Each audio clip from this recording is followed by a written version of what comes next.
Ready na ba kayo sa next blessing natin? Yes! Ay, hindi ba na matatagalin pa? Let's all welcome our dear feast builder, Brother John Escoto!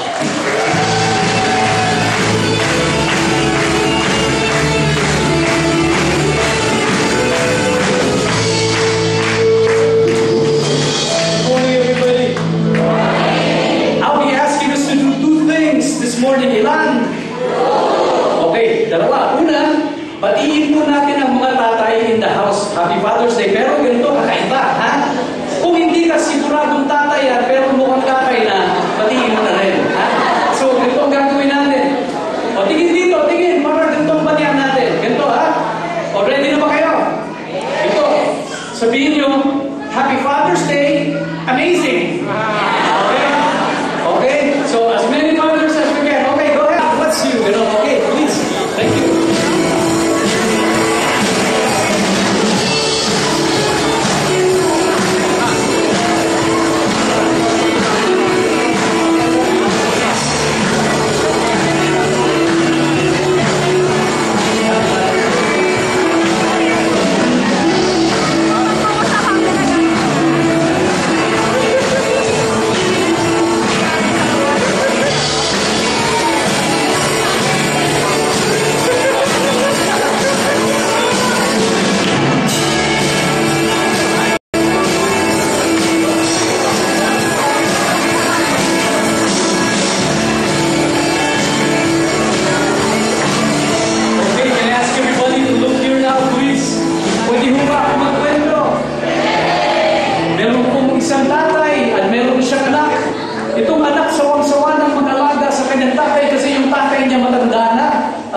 Silbi. Inisip niya, ang tagal ko na inaalagaan itong tatay na ito, siguro naman panahon na upang sarili ko naman ang aking katupagin. Ang ginawa niya, kahit matanda na ang tatay niya, inisip niya, iwawala ko na lang. Parang nagtatapoy ka ng tuta o puting. Nagpunta sila sa gubat para iligaw, para hindi na makabalik ang tatay niya. Ngunit habang ginagawa niya ito, naglalakad silang mag-ama sa kagubatan. Nagulat siya. Tanongin niyo ako, bakit? Kasi habang naglalakad sila, yung tatay niya kapag nakakaabot ng sanga ng puno, pinabalik ang mga sanang nalalaanan. Tapos napansinan ng anak na kada importanteng puno, binabalikan ng tatay niya ng sanga.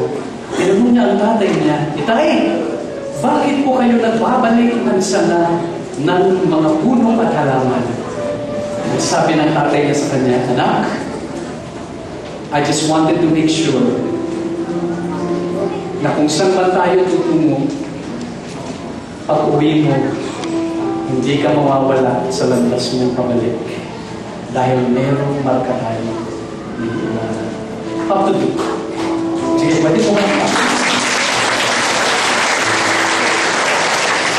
Up to the very last minute, the father has in mind the son. Whether alam niya o hindi, nagtakapoy na siya ng anak niya at up to the very last minute, he's concerned with his son. And that is the Father that we worship here at the feast. Ito po ang Diyos na nais natin ipakilala sa lahat at lalo natin makilala as we come before this God, as we receive the grace that comes from Him, as we get overwhelmed by the miracle God wants to pour out to all of us. May we experience the power and the miracle of God today as we pray together in the name of the Father and of the Son and of the Holy Spirit. Amen. Let's pray our favorite prayer. Today, I receive all of God's love for me. Today, I open myself to the unbounded, limitless, overflowing abundance of God's universe. Today, I open myself to God's blessings, healing, and miracles. Today I open myself to God's Word, so I will become more like Jesus every day. Today I proclaim that I'm God's beloved. I'm God's servant. I'm God's powerful champion. And because I am blessed, I am blessing the world in Jesus' name. Amen. Thy word is a lamp unto my feet, and a light unto my path. Thy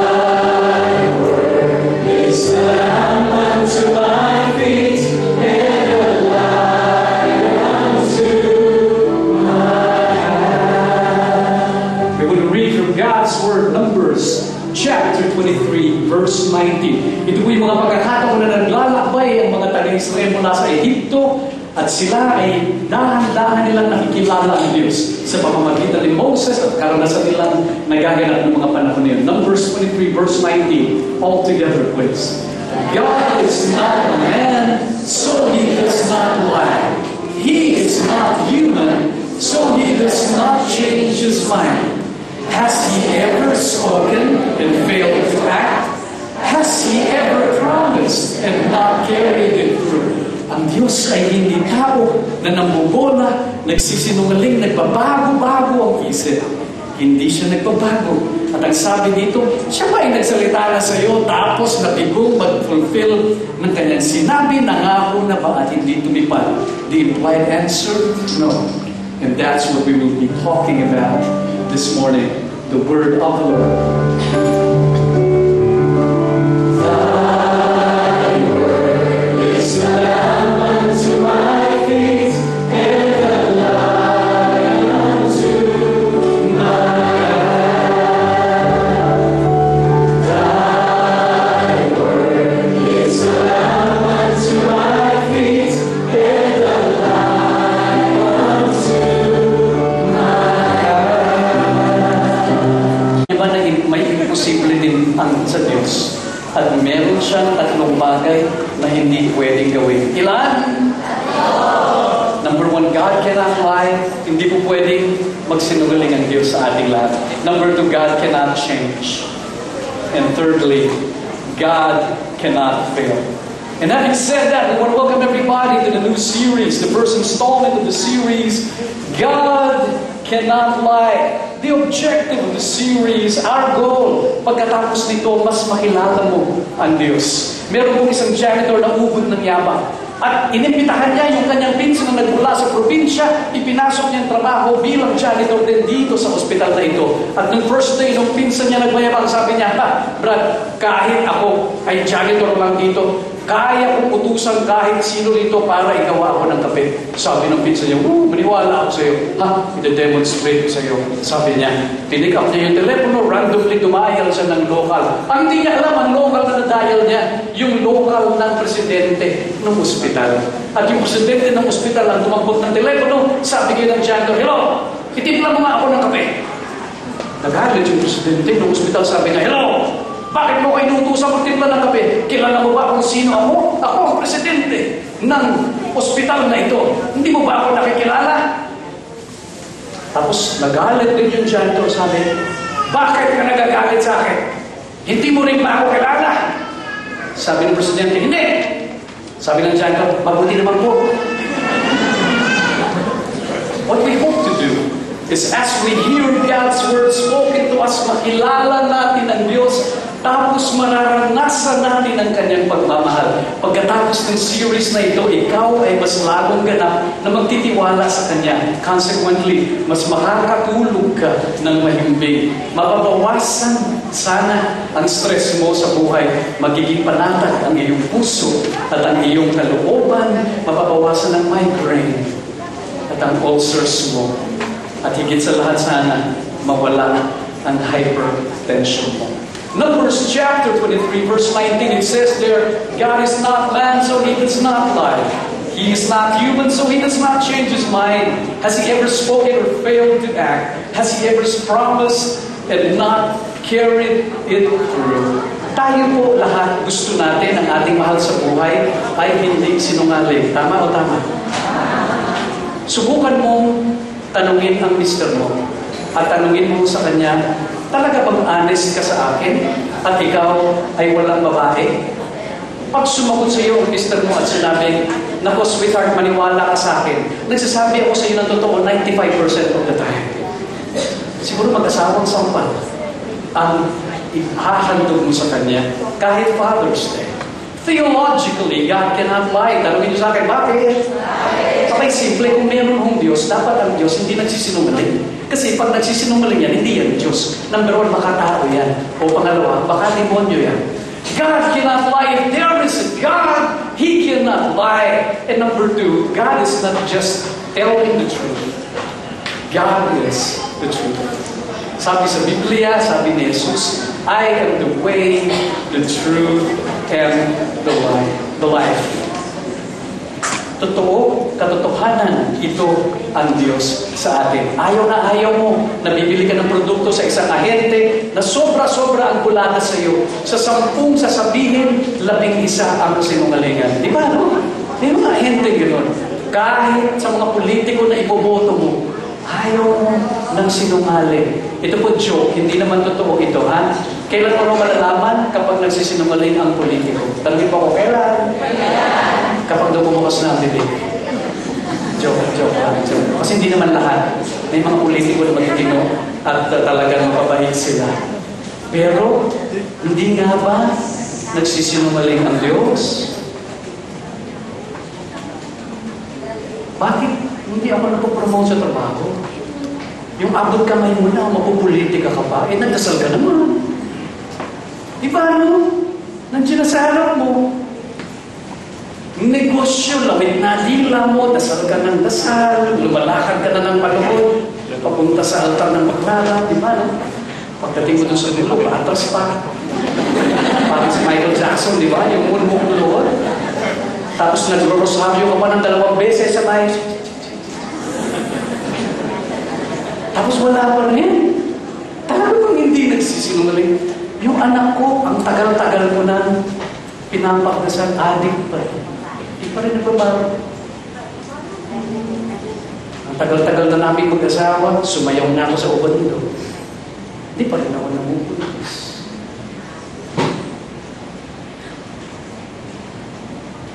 O baka naman nalito lang ako. Parang si Inday, pinabili ng, sabi ng amo sa kanya, ay Inday, pabili ka ng pulang itlog at asukal na puti. Pagbalik ni Inday, may dala, puting itlog at asukal na pula. Okay, sabi ng amo, balik mo yan, hindi yan ang kailangan ko. Linaw-linaw na sinabi ko sa iyo, sorry ate, nalito ako. Pagbalik, walang dala. Ba't wala kang dala? Linaw-linaw na sinabi ko. Ate, sorry ha, nalilito talaga ako. Sabi sa akin ng tindera, wala daw silang puting pula at saka asukal na itlog. Di ba yung nalilito ka?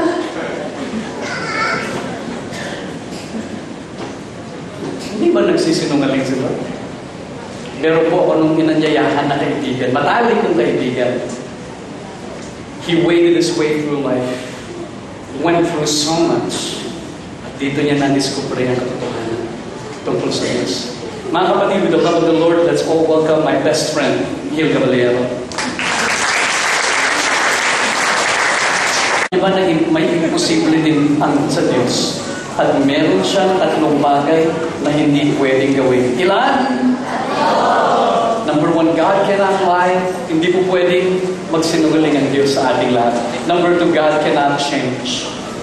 And thirdly, God cannot fail. And having said that, we want to welcome everybody to the new series, the first installment of the series, God Cannot Lie. The objective of the series, our goal, pagkatapos nito, mas makilala mo ang Diyos. Meron pong isang janitor na ubod ng yabang. At inimbitahan niya yung kanyang pinsan na nagmula sa probinsya, ipinasok niyang trabaho bilang janitor din dito sa ospital na ito. At nung first day, nung pinsan niya nagmayabang, sabi niya, Brad, kahit ako ay janitor lang dito, kaya kong utusan kahit sino rito para igawa ako ng kape. Sabi ng pinsan niya, maniwala ako sa iyo.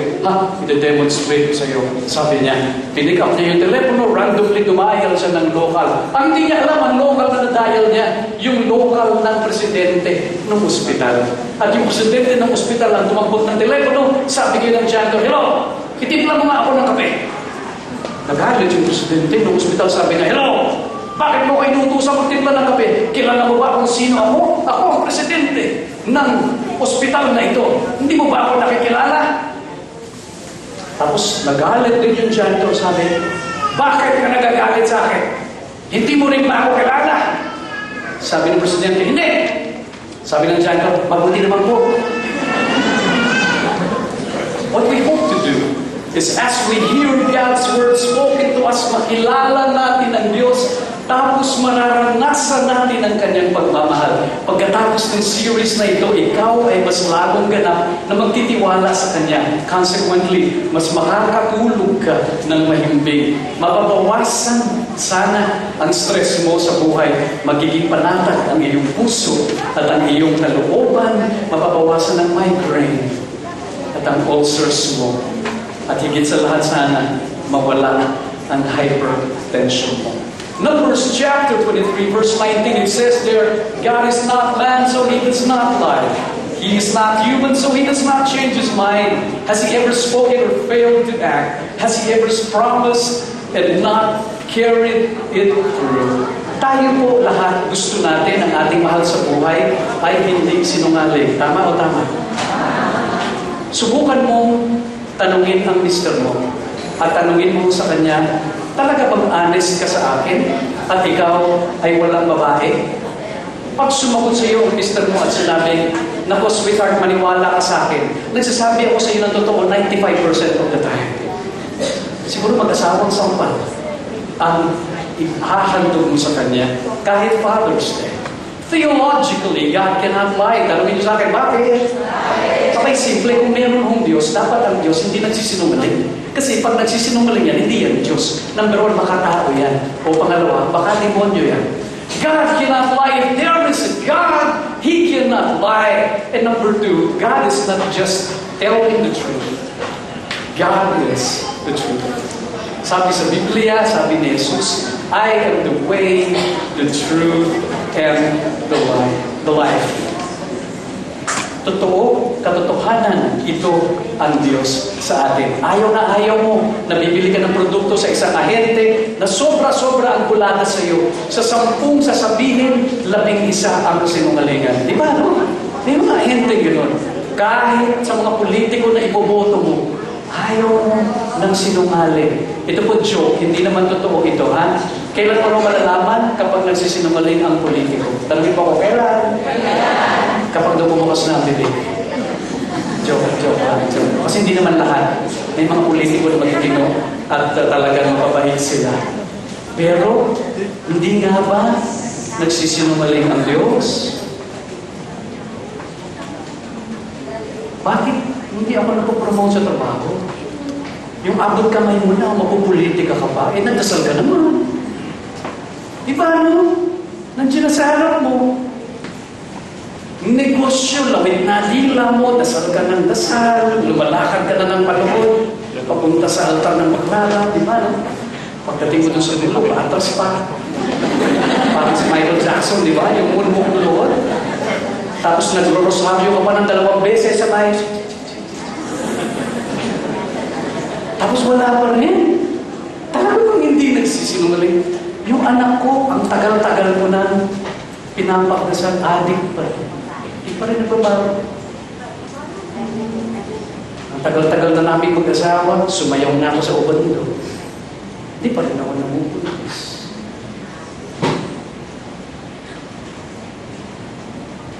O baka naman nalito lang ako. Parang si Inday, pinabili na, sabi ng amo sa kanya, ay Inday, pabili ka ng pulang itlog at asukal na puti. Pagbalik ni Inday, may dala, puting itlog at asukal na pula. Okay, sabi ng amo, ay, balik mo yan, hindi yan ang kailangan ko. Linaw-linaw na sinabi ko sa iyo, sorry ate, nalito. Pagbalik, walang dala. Ba't wala kang dala? Linaw-linaw na sinabi ko. Ate, sorry, nalilito talaga ako. Sabi sa akin ng tindera, wala daw silang puting pula at saka asukal na itlog. Di ba yung nalilito ka?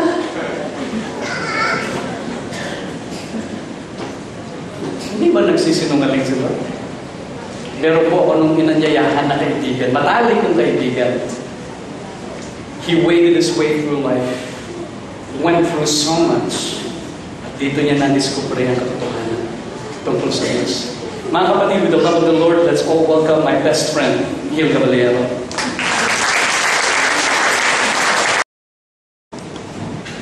Good morning.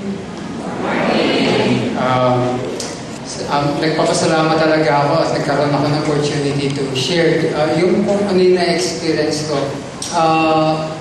Ewan ko kung napansin niyo po. Napansin niyo po ba? Meron po akong tinanggal. Parang gano'n na.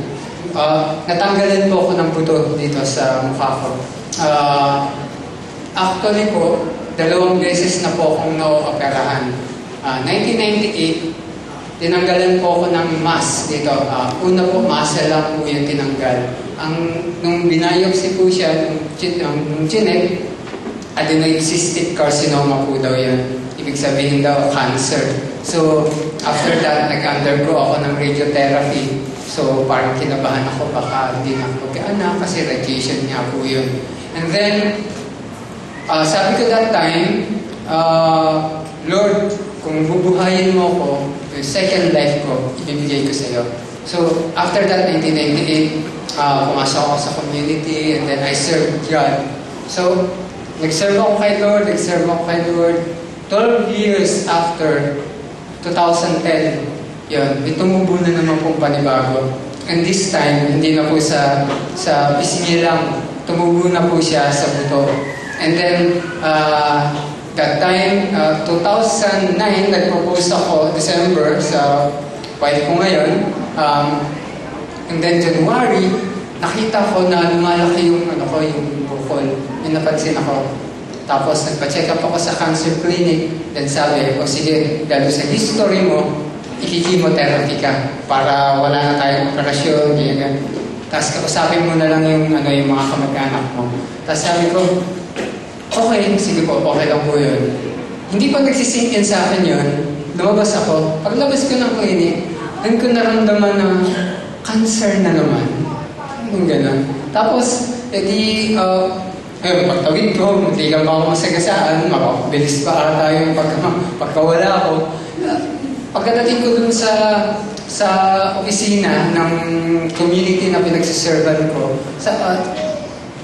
tinawagan ko si Kuya John, si Brother John Escoto. Sabi ko, okay John, ganito, kinento ko lahat. And then he prayed with me. Nagdasal kami. Somehow, I felt God's peace na dumating sa puso ko.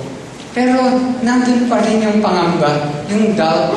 Kasi, I'm planning to get married, gusto ko magkaroon ng mga anak, I want to see may apo, ganun. At saka gusto ko, together kami. By the way, nagsiserve nga po wala ako sa music ministry sa Feast PICC as guitarist din. So, gusto ko, tumugtog kami ng mga anak ko, kasama ng wife ko, kumakanta siya. Pangarap ko lahat yon. Gusto ko makita, actually nakikita ko siya sa future. Pero nung nalaman ko na may cancer na naman ako, sabi ko, parang hindi mangyayari yun. Yun. And then, kinabahan ako that time. Although pinag-pray ako ni Kuya John, naramdaman ko pa rin yung takot sa puso ko. Totoong takot kasi ang daling sabihin na okay lang yan kasi God will heal you. God will do miracles for you. Totoo naman yun at talagang nangyayari yun. Pero kung ikaw mismo yung tao na nakaka-experience nun, makakaramdam ka talaga ng takot. So, that time, we asked for prayers. Sa feast, yung grupo namin sa music ministry, we were praying, text brigade, ganyan. That time, pagkatapos, ini-urge ako na magpa-opera, pero I believe on God's miracle na dadating sa buhay ko. And then, natatakot din kasi ako noon na magpa-opera dahil I'm planning to get married by December 2010. So, wag muna. Preparations, finances, so ayoko muna. So, kaya lang, pagdating ng January, kinasal na nga kami ng December 2010, January 2011, medyo malaki na siya.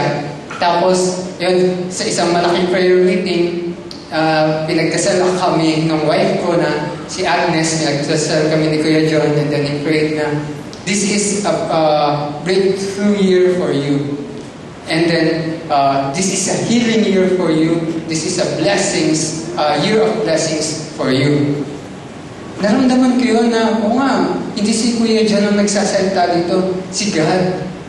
So, pagdating ng mga bandang July, nag-lock itong ganito ko. Kasi lumaki na talaga siya at ang sakit na niya. Yung pinagdadasal ko ng miracle na lumiit, hindi nangyayari. Talagang lumaki siya at sumakit siya, hindi ako makakagat. Kasi kada kagat ko tumatama yung buto. So nag-decide na ako, sige, papa-opera na ako. Buntis na that time si Agnes with our first son. So, sige bago lumabas yung baby natin, kailangan pagaling na ako. Pero siyempre, cancer yun, hindi mo alam kung ano mangyayari. Ang lakas lang ng loob namin kasi ang daming nagpa-pray. July, punta na ako sa kaibigan ko na doktor, maxillofacial surgeon. Sige, mag-CT scan ka. So, nung CT scan ako, i-reverse ni Lord yan, i-reverse. So, lumabas sa result, osteosarcoma. So, bone cancer na, confirmed. Kinabahan ako, pero I know that God will heal me and God will provide for us. So, para ma-confirm yan, kailangan magpa-biopsy ka pa rin para makumpleto natin yung treatment planning. Pa-biopsy, text brigade, prayer, talaga lahat, buong community. Sa feast, talagang pinagdadasal ko talaga ito ng gusto. And then, that time, nung biopsy na, lumabas na yung result. Ang naging result is calcified epithelial odontogenic tumor. Dok, ano po yan? Hindi ko naintindihan eh. Malay ko ba doon? So, sabi ng doktor, benign yan. Praise God talaga. Kaya lang, kailangan mo talagang operahan pa kasi lumalaki yan. So, tuwan-tuwa talaga kami. Pagka nagtotok ako, nagbibigay ako ng sharing sa ibang lugar, I share that. Kasi it's a miracle talaga eh. God reverse kung ano man yung nandun sa dun sa report, dun sa CT scan. Inoperahan ako, tapos tinanggal na. Kailangan i-check ulit histopath. So, chinek. Ang lumabas na result is ossifying fibroma. Benign talaga. Kaya lang, sabi ng doktor, hindi pa pwedeng ganun. Iba-iba ang result. Kailangan natin kumuha ng second opinion dun sa slides para ma-confirm natin. So, dinala siya sa UPPGH. Nung dinala sa UPPGH, after 1 week, tumawag sa akin yung doktor. Sabi, nandito na doon yung result. Punta ako. Doon, medyo ano kayo, result at hindi kagad sa akin sinabi. So, tinignan, binasa sa akin, ito yung naging result. Fibroblastic osteosarcoma.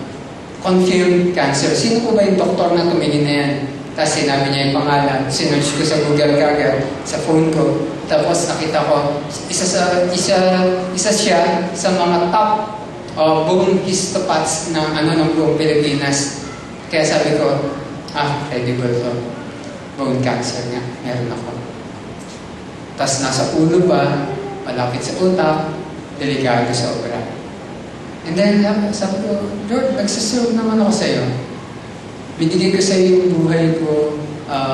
Hindi naman ako masamang tao.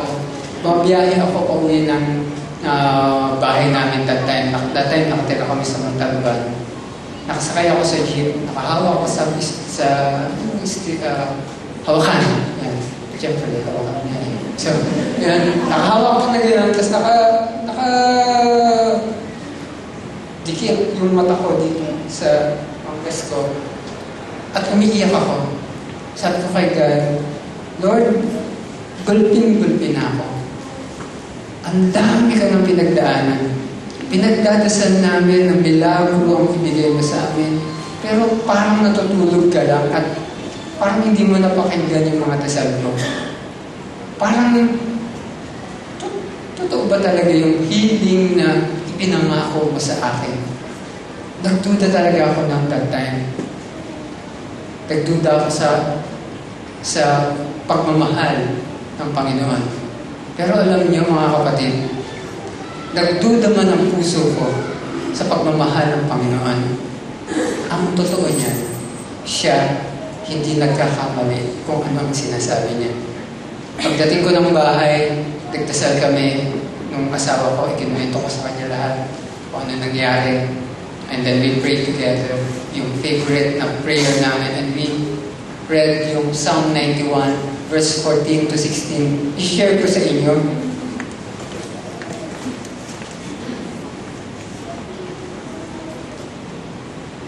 Sabi ni God, whoever clings to me, I will deliver. Whoever knows my name, I will set on high. All who call upon me, I will answer. I will be with them in distress. I will deliver them and give them honor. Ito yung paborito ko. with length of days I will satisfy them and show them my saving power. Hinawakan ko talaga yun.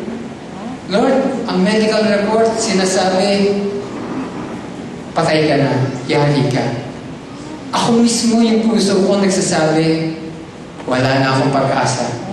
Pero sinabi mo pag tumawag ako sa iyo, papakinggan mo ako. Didinggin mo ako. At pagagalingin mo ako. Yung puso ko, iba ang sinasabi. Pero ang sinasabi mo, you are creating a healing sa puso ko. Ang that time, ang prayer ko lang, Lord, give me peace. Ang kapayapaan na hindi nagagaling sa anumang sitwasyon. Gusto ko ang kapayapaan yung nagagaling sa iyo. That time, doon ko natutunan, ang nagpapasaya para sa tao, ang yung kapayapaan na nare-receive pala natin, hindi pala dependent kung ano ang sitwasyon, hindi dependent sa kung ano ang milagro na nangyayari sa atin. Good or bad, nakadepende pala yan mismo kung ano ang sinabi ng Panginoon. Yun ang Diyos natin. Siya yung Diyos na hindi nagsisinungaling. Dati,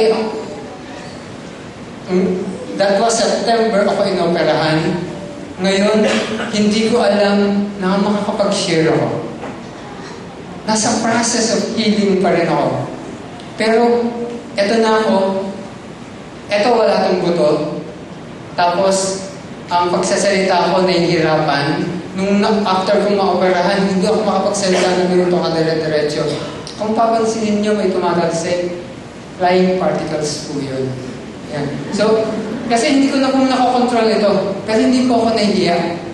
Kasi ito yung bunga ng pagmamahal ng Panginoon sa akin. Heal. Nakikita mo naman na hindi maayos lahat ng report para sa iyo. Pero, ito ang tandaan mo. At ito ang alam ko sa puso ko. Nakikita ko yung sarili ko. Serving God with old age. Strong. Kasama yung mga apo ko. And I believe that God will not lie sa mga sinasabi niya.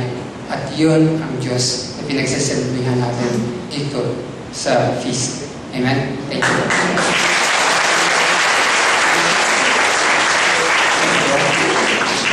Let's give it up again. Gil Caballero.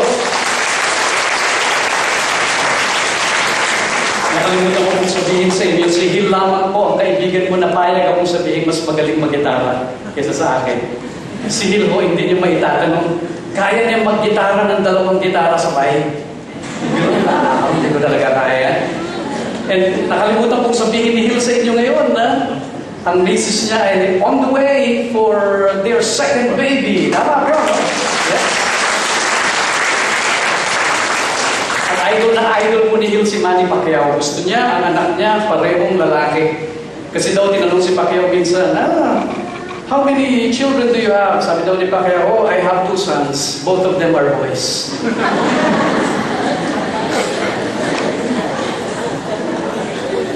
Habang nakikinig po ako sa sharing ni Gil, there are 3 lessons that I'd like to share with you. Ilan po? Number 1, lesson number 1, basahin sabay-sabay. Be firm with your dream. When we say be firm with your dream, ano ba ang pangarap na ibinulong ng Diyos sa iyo? You want to take a look at the dream that God whispered into your heart. Hindi lang yung mga pangarap na kung sino-sinong panaginip, ngunit ito ang pangarap na ibinulong ng Diyos sa iyo. Kasi may mga pangarap naman na hindi galing kay Lord. Diba? Nagsulat yung isang nanay, yung isang asawa, sinulatan niya yung kanyang mister na nasa Saudi 7 years na. Sabi niya, sweetheart, itong mga pangarap natin, hindi na mo yung tindahan natin dati, ngayon department store na. Yung pedicab natin dati, ngayon tricycle na, 3 pa. Yung anak natin, dati 2 lang, ngayon 3 na. No?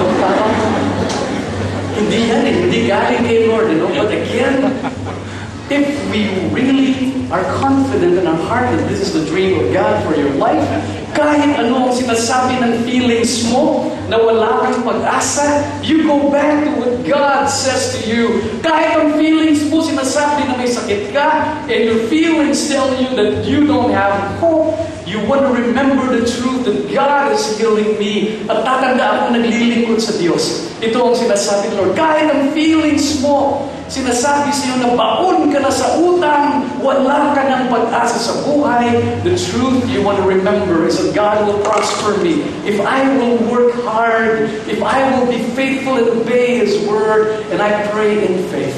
Si Elisha ay nanalangin.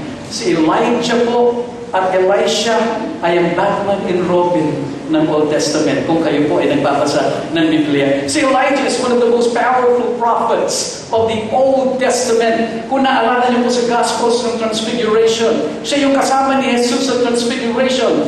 Jesus, Moses, and Elijah, because Elijah was big time, one of the most prominent prophets of his days. Ngunit meron po siyang sidekick, ang pangalan si Elisha. At nung mga pagkakataon na yun, when Elijah was about to be brought up by the chariots of fire, kinausap ni Elijah si Elisha, heart to heart silang nag-usap at sinabing, bago ako umalis, Elisha, ano ang gusto mong blessing? 2 Kings chapter 2 verse 9, when they had crossed, Elijah said to Elisha, tell me what I can do before I am taken from you. Ang sagot ni Elisha, let me inherit a double portion of your spirit. Ibig sabihin, doble ng kapangyarihan at kakayahang maglingkod na meron ka. Gustong-gusto ko po ang sagot ni Elisha. Tanungin niyo ako, bakit? Abay, napakalakas ng loob. It was a bold request. It was a bold prayer. Buti na lamang po, hindi siya Pinoy. No? Kasi ang Pinoy, pag tinanong mo, gusto mo ba? Okay lang. Di ba? Pinoy yan. Gusto mo ba kumain? Nagugutom ka ba? Busog ako. Kahit namimilipit, di ba? Namimilipit sa sakit ng tiyan. Okay. Aalukin mo ng chocolate yung mga girls? No, thank you. Pero sa totoo lang, hinihintay nila na 3 beses po silang alukin. Di ba? No? Tapos pag hindi mo inalok, maaasar sa'yo. Such is not Elijah. Pwede niya naman sabihin kung Pinoy yan. Ako, wag na lang, nakakaya naman. Kaya ako pala siguro iniisip ko, hindi masyadong marami relative to our population ang mga successful na Pinoy. Tanungin niyo ba bakit? One thing I've learned about life is that success goes to the bold, the daring, and the courageous. Kailangan malakas ang loob mong manghingi, lalo kung yung kausap mo hindi marunong magsinungaling. You want to be bold, you want to ask for big things. You don't want to limit yourself. And in the life of Elisha, it came forth. Pag binasa po ninyo ang Biblia, Elijah had 7 major miracles in his lifetime. Si Elisha had 13. Pwede na ba yun? God does not lie. 7 kay Elijah, 13 kay Elijah. Pwede na. Tama mali? Pwede na. Ano ba ang double portion ng 7? Double ng 7? 14. 13 siya. Bakit na? Pwede na. Pero friend, hindi sinungaling ang Diyos. Hindi pa tapos ang istorya. Kapag sinabi at umuo ang Diyos na doble yan. Hindi kulang. Can everybody look at me here? Are you ready for this? Yes. God does not make half-baked miracles. Ang Diyos hindi nagbibigay ng himala na hilaw. Ang Diyos hindi nag-aalay ng pagkain na kapag kinain mo, hindi pa luto. God does not make half-baked miracles. 13 is not acceptable if you're asking for 14. And this is what happened. 2 Kings chapter 13 verse 21. Once while some Israelites were burying a man. Ito po yung mga panahon na ang mga taga-Israel hinahabol ng mga tulisan. People from left and right were invading them and they were raiders all over the place. Meron silang inililibing, may humahabol sa kanila na tulisan. What they did, once while some Israelites were burying a man, suddenly they saw a band of raiders, so they threw the man's body into Elisha's tomb. Doon nila tinapon sa tomb ni Elisha. When the body, yung patay na katawan, when the body touched Elisha's bones, the man who supposedly dead, the man came to life and stood up on his feet. This is miracle 14 for Elisha. God does not lie. Ang hindi pa tapos, hindi pa tapos. Ang hindi pa kumpleto, darating pa. Pansinin mo, nakakatawa ko. Pag binasa niyo yung Biblia, kung matalas ang imagination mo, yung mga tumatakbo nung una, tumatakbo sila kasi hinahabol sila ng raiders. Ngayon, tumatakbo sila kasi hinahabol sila ng dating patay. Takot na takot sila. Patayin natin, pati nahabol tayo. Kuhitin niyo ako. Para si Chiquito, di ba? Si Bayani ang Bayani. But that was miracle number 14. You don't want to give up the dream if God whispered it in your heart. Number 2, be flexible with your deadline. All together, please. Be flexible with your deadline. Kapag nagdasal ka, ang turo sa atin, importante na lalagyan mo para goal setting, smart goal setting, iba smarter pa, specific, measurable, iba sa Lubino to God's love, magic yan, and so on.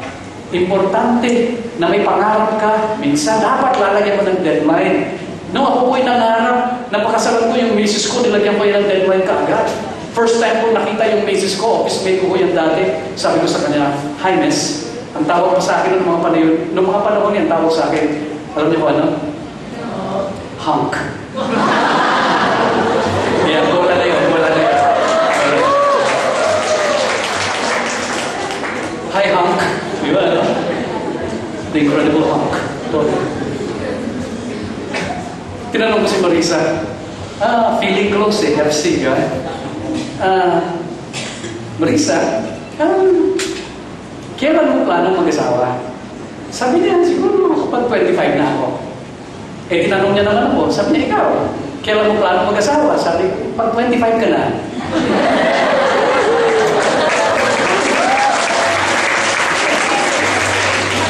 Pasok, no? Boom!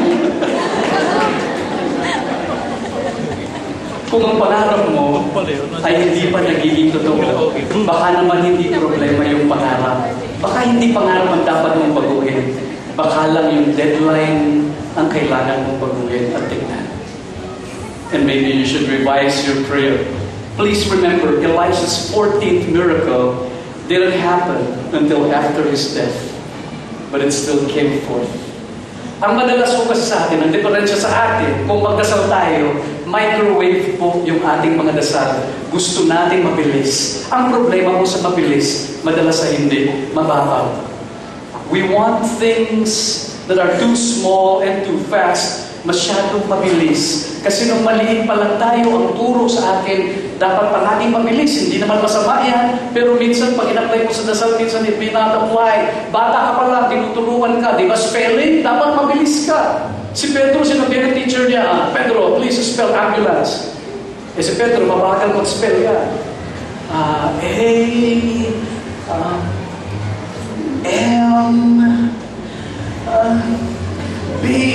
Dalian mo! Ambulance! Capital A, M.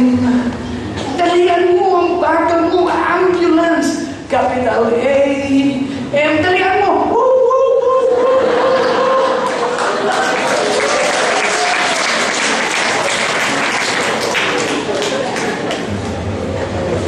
Bilis daw eh.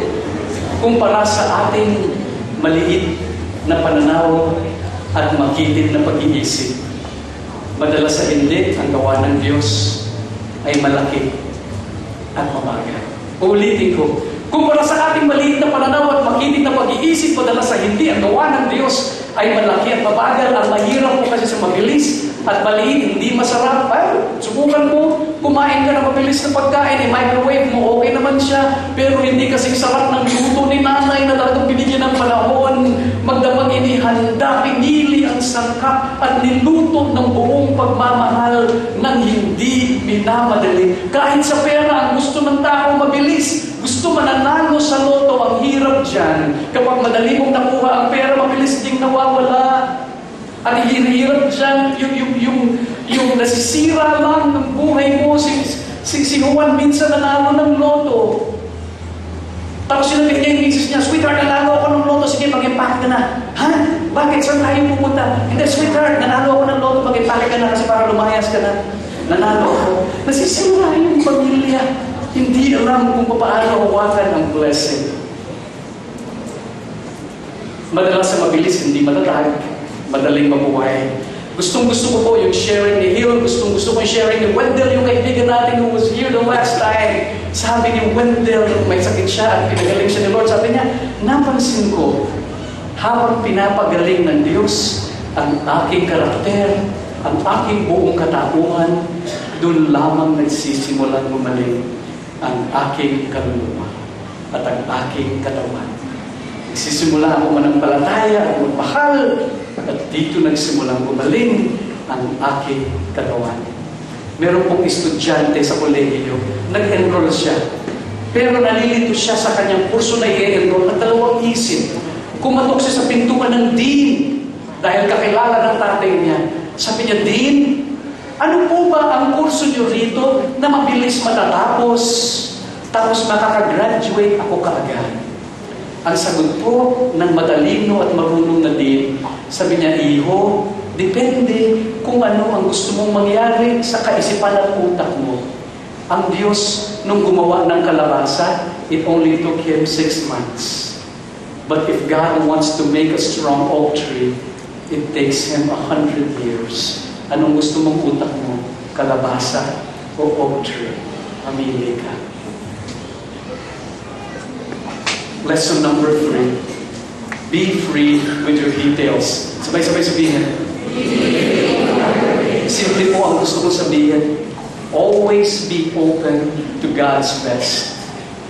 Kasi madalas sa mga dalangin natin, maliit, may pagkakamali because of our limitations. Ngunit ang gusto ng Diyos is much bigger than what we expect at a different timetable. This will be my last story. Being free with the details. Paano pa ako magdadasal? Sabi ni Hill, gulping-gulping na ako. Ang dilim-dilim na ng karanasan ko. Tapos nagkukulta ka na. Para kung minsan yung tatay ko, tinanong ko kung minsan yung tatay ko, sabi ko, Tay, marunong ka bang magsulat pang malilim? Sabi niya sa akin, bakit, Iho? Kasi po, para mapirmahan nyo na yung report card ko. Siyempre, hindi papayag yung tatay ko. Ngunit ang Diyos po, kita na tayo sa dilim. At kahit sabihin mo na madilim ang karanasan mo sa buhay ko, nothing is too dark for God. And this will be my last story. I'd like to end. Can we all stand up?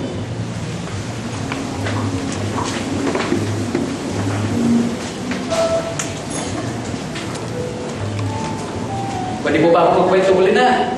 Yes! O sige, ano yung number 1? Zem. Ulit. Number 1. Number 2. Natisod na naman. Number 2. And number 3. 1924 Olympics in Paris. Bill Havens is the best in the U.S. in canoe racing. Alam niyo yung canoe? US di ba? Amerikano, canoe.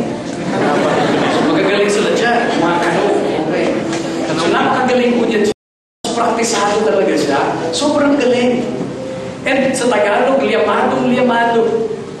In fact, the gold medal is in the bag. And more than his talent, he prayed for it for so long. And God whispered in his heart, he believed. Naniniwala siya na bibigyan siya ng tagumpay ng Diyos at karangalan. And he held it so tightly in his heart. Nangako ang Diyos sa kanya. Ito na ang katuparan ng kanyang matagal nang binibithi ng pangarap ng kanyang puso. Ngunit sadyang mapapiro ang tadhana. Buntis po noon ng Mrs. Bill Havens. At ang sabi ng kanyang OB ng Mrs. niya, ang tansya niya ng araw ng panganganak ng Mrs. ni Bill Havens ay yung araw din ng competition ni Bill. Noong mga panahon po na yun, wala pang jet na pwede kang magbalikan at may panahon ka upang gawin ang lahat. So this time, Bill had to make that decision. Would I go for the gold? Sasama ba ako sa Olympics or will I give up the dream? At manatili sa tabi ng ating asawa. Ang asawa niya mismo ang nagpupumilit sa kanya. Nagsabi sa kanya, sige na, Bill, go ahead. I should be okay. This is the fulfillment of your dream, your long-awaited dream. This is it. Don't mind me. But Bill prayed hard about this. Sabi ni Bill, hindi ito kaloob ng Diyos. Dapat tuloy.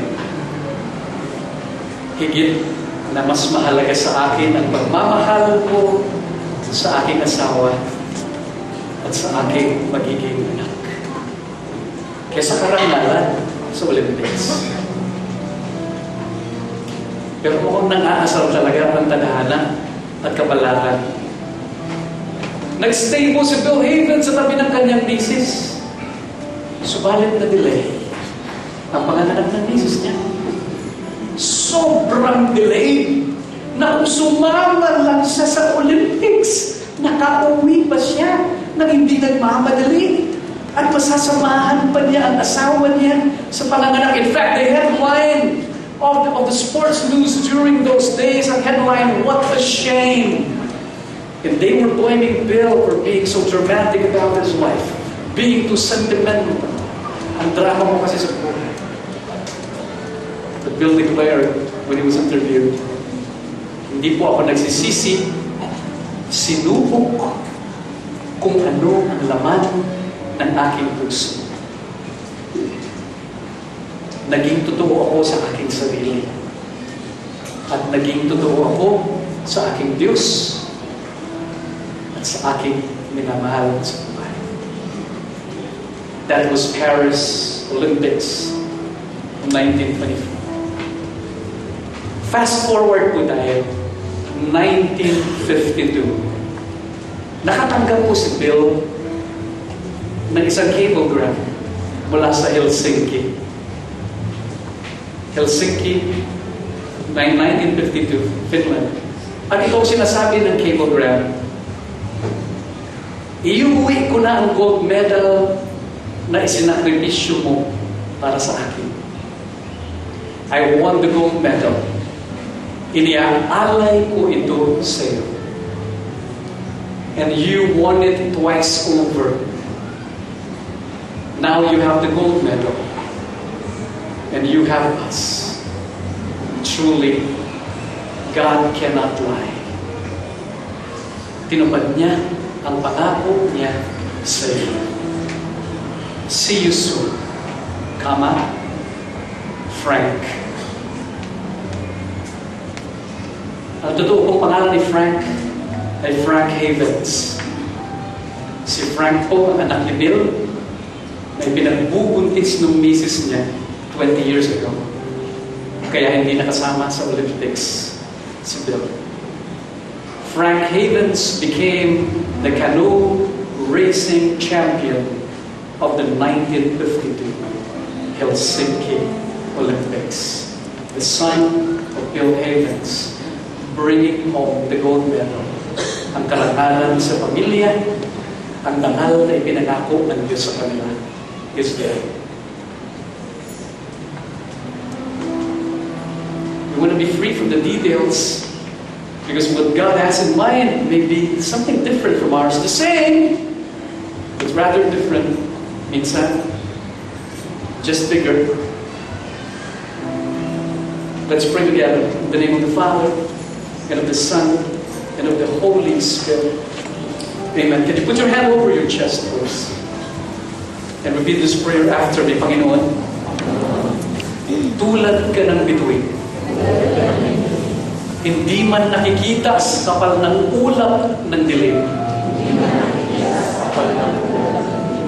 Palagi kang nandiyan. Patuloy na kumikinang. Ngunit hindi ka tulad ng bituin. Dahil hindi ka malayo. Malapit ka sa akin. Nasa loob ka ng aking puso. Hindi po ako bumibitaw sa pangarap. Ngunit hindi rin ako nagmamadali. Alisin mo po ang aking maliit na pananaw. At ipaunawa mo sa akin ang mas malaki na nais mong ibigay. Alisin mo ang mabilis na aking gusto. Hindi ka po nagmamadali. While you're concerned about my dream, your priority is the dreamer. And I am the dreamer. I am your priority. In the process of making my dreams come true, you are more concerned of what I will be, of what I should become, and the true beauty that awaits me.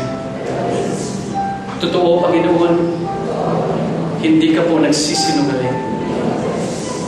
Because you cannot lie. Come into my heart. Maraming salamat. Can we put up our novena to God's love and let's pray together. Let me pray for you. Panginoon, ito po ang mga pangarap na ibinulong mo sa aming puso and we wrote them down. Jesus, Panginoon, kung ang iba po dito ay maliit at nagmamadali, ikaw po ang bahalang kumausap muli sa aming puso. But we entrust and we believe that you are the source of all that we are, ever hope to be and ever hope to have. Ikaw po ang pinagkagalingan nitong mga ito. Thank you, sapagkat habang tinutugon mo ang aming mga panalangin, pinabago mo ang aming puso, pinapaganda mo ang aming kaluluwa, at binabago mo ang aming katauhan na mas mahalaga sa iyo kaysa sa anumang bagay. Jesus, you are my greatest gift. You are the highest of my dreams. Thank you for coming into my heart.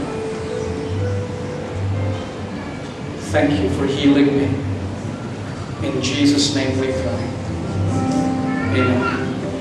In the name of the Father, and of the Son, and of the Holy Spirit. Amen. Have we been blessed? Yes. Palakpakan po natin sa Lord.